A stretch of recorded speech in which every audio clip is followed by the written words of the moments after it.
Catwoman, 2004.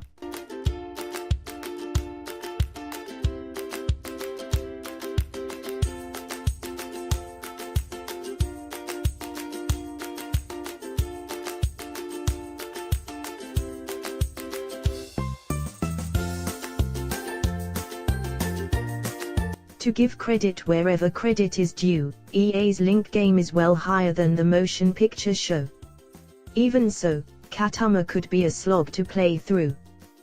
Before Rocksteady Studios' Batman, Arkham Town, the insidious agonist asterisked in an exceedingly string of poor solo games, xref, with 2004's Giving being arguably the worst.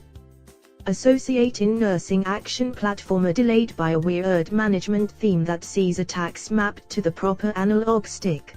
Catwoman focuses heavily on Prince of Persia vogue stunts, however these obstacles square measure frustrating instead of free-flowing. In what's beginning to become a trend, the graphics square measure solid, however the gameplay strives for mediocrity.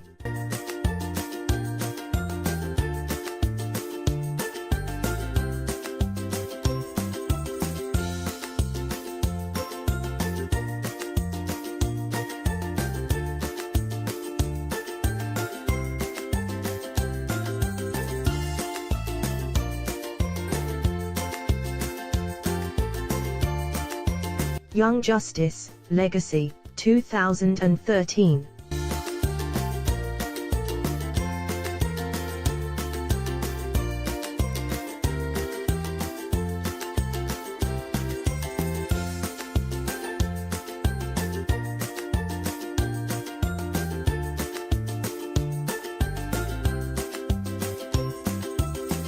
Taking a page from X-Men Legends and Marvel, Final Alliance, this action-adventure title permits fans to require charge of a gaggle of heroes to grind through associate in nursing array of exciting hallways plagued by enemies. Filling within the 5-year gap separating Young Justice's first and second season, Legacy could be a unsatisfactory squad-based RPG that options a painfully restricted forged of heroes and a combat system that appears happy to merely do the fundamentals. Albeit the brain-dead levels weren't enough to bore players to tears, the ugly graphics and also the subpar story hardly form up for it.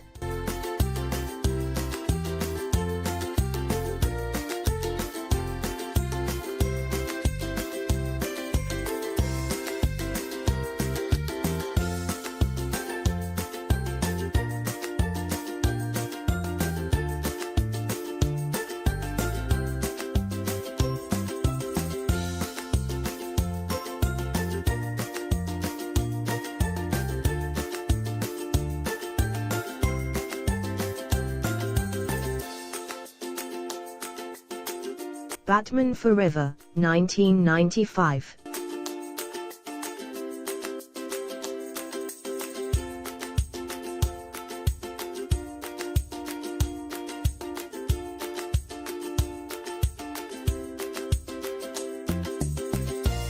Back within the early IoTs, beat-em-ups were the go-to genre for fast cash INS-supported common action movies. The Caped Crusader has suffered through his fair proportion of terrible games, and Batman Forever was no exception. Besides kicking and punching your thanks to success, Tender and Robin will decide 3 gadgets to require into every level, however the gameplay is therefore implausibly sluggish that none of the attacks feel satisfying to implement. Kind of just like the motion picture show, Batman Forever could be a fine-looking mess and among the Dark Knight's weaker adventures.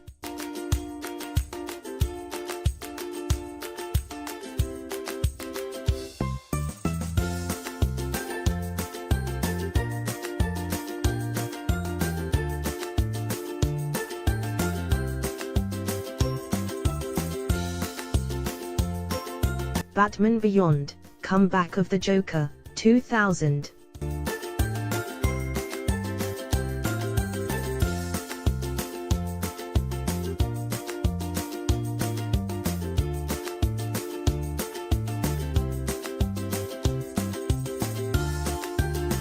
Seriously, another beat 'em up.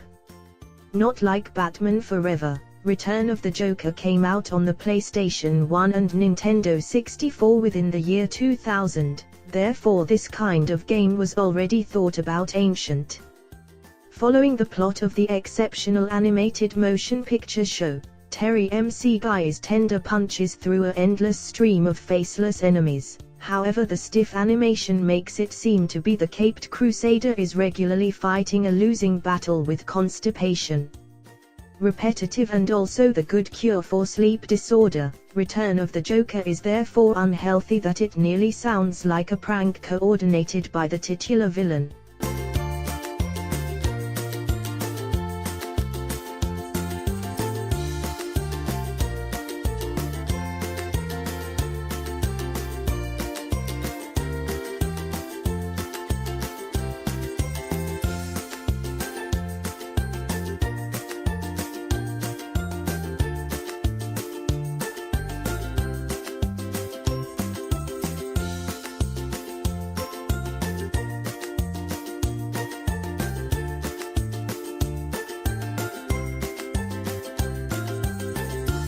Batman, Dark Tomorrow, 2003.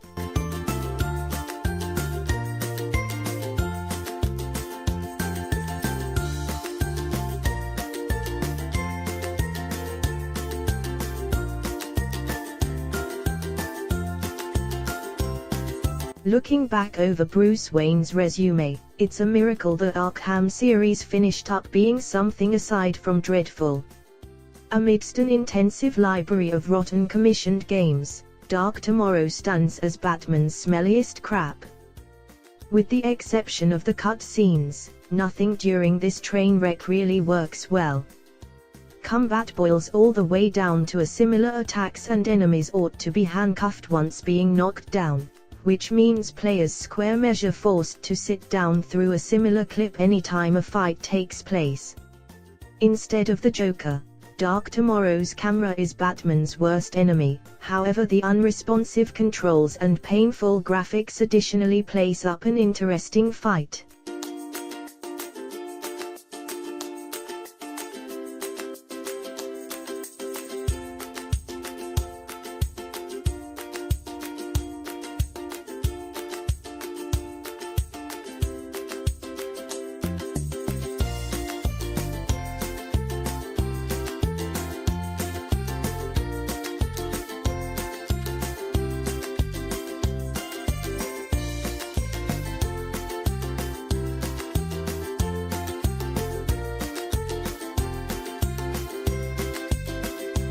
Aquaman, Battle for Atlantis, 2003.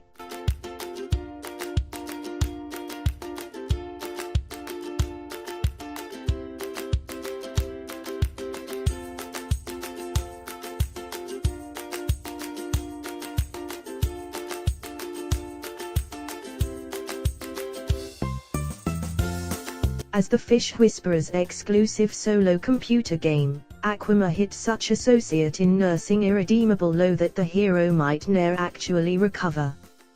Battle for Atlantis must sit among the shallowest releases ever placed on shelves, as most of the 21 levels include Aquaman swimming to a cluster of enemies, delivering justice, then hurrying on to search out another cluster of identical baddies. At the terribly least, Aquaman controls the right way enough, however the gameplay is therefore mind-numbingly boring that this abomination cannot even be suggested to rock-ribbed fans.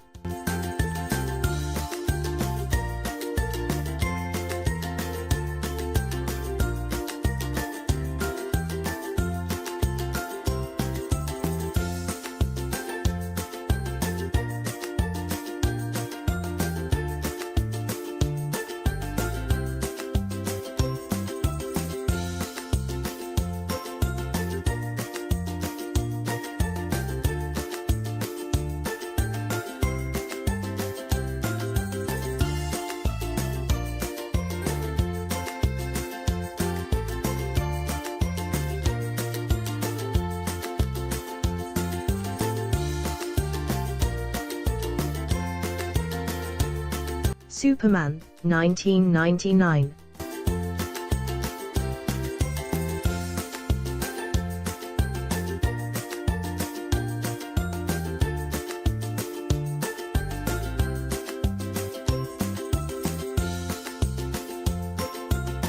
More popularly referred to as Superman 64, Titus Interactive's legendary adaptation of Superman. The animated series is therefore unhealthy. It makes the Person of Steel's alternative lackluster ventures appear sensible compared. Does one fancy flying through rings? Well, then Superman 64 is that the game for you. Panned by the bulk of critics and happening together of the worst titles of all time, there's just about nothing that may be praised about Superman's Nintendo 64 journey. Be it the subpar graphics, the varied glitches, or the boring gameplay, the new Superman adventures cemented the negative name related to commissioned games. Name relate